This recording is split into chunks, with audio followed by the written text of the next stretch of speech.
വാക്കുകൾ കാലാതിവൃത്തിയായി നിലനിൽക്കുന്നത് നമുക്ക് കാണാം.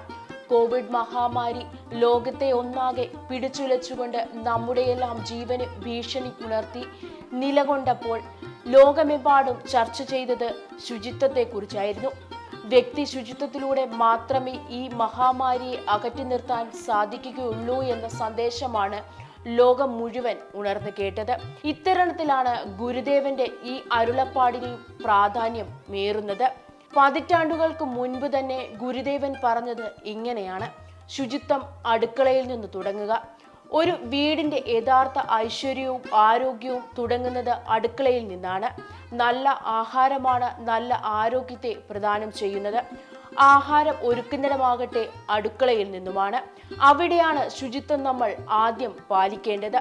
നമ്മുടെ വാസ്തുവിദ്യാ സമ്പ്രദായത്തിൽ തന്നെ അടുക്കളയ്ക്ക് വലിയ സ്ഥാനമാണുള്ളത്. അതിന് മറ്റൊരു അർത്ഥം കൂടി ഗ്രഹിച്ചെടുക്കാവുന്നതാണ്. അടുക്കള എല്ലായ്പ്പോഴും സ്ത്രീകളുടെ പെരുമാറ്റത്തിനുള്ള സ്ഥലമായി തന്നെയാണ് ഒരു തലമുറ തന്നെ ചിന്തിച്ചു പോയിരുന്നത്. രാവിലെ കുളിച്ച് അടുക്കളയിൽ കയറുന്ന സ്ത്രീകളെ വീടിന്റെ ഐശ്വര്യമായി തന്നെയാണ് കാണാറുള്ളത്. അടുക്കള തന്നെയാണ് ഒരു വീടിന്റെ ശുചിത്വത്തെ നിർണയിക്കുന്നതും. വ്യക്തി ശുചിത്വത്തിന്റെയും ലോക ശുചിത്വത്തിന്റെയും പ്രാധാന്യമാണ് ഇതിലൂടെ ഗുരുദേവൻ ലോകത്തിന് നൽകുന്ന സന്ദേശം.